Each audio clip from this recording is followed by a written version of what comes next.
নারীর প্রতি সহিংসতা কি? পুরুষ বা নারী কর্তৃক যে কোনো বয়সের নারীর প্রতি শুধুমাত্র নারী হওয়ার জন্য যে সহিংস আচরণ করা হয় তাকেই মূলত নারীর প্রতি সহিংসতা বলে। নারীর প্রতি সহিংসতা বিভিন্নভাবে হতে পারে। ফর এক্সাম্পল, একটা মেয়ে রাস্তা দিয়ে হাঁটতেছে, তো রাস্তার মোড়ে দাঁড়িয়ে থাকে কিছু বখাটে ছেলে তাকে দেখে বিভিন্নভাবে উত্ত্যক্ত করার চেষ্টা করছে, বিভিন্ন ইশারা ইঙ্গিতের মাধ্যমে তাকে হয়রানি করার চেষ্টা করছে। এইটাই মূলত নারীর প্রতি সহিংসতা।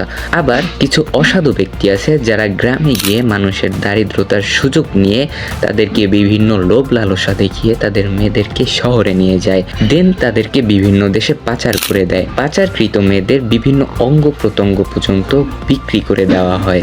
এটাও মূলত নারীর প্রতি সহিংসতা। বর্তমান সরকার নারীর প্রতি সহিংসতা কমানোর জন্য বিভিন্ন উদ্যোগ নিচ্ছে, কিন্তু আমার মনে হয় শুধুমাত্র আইনের দ্বারা একে দমন করা সম্ভব না।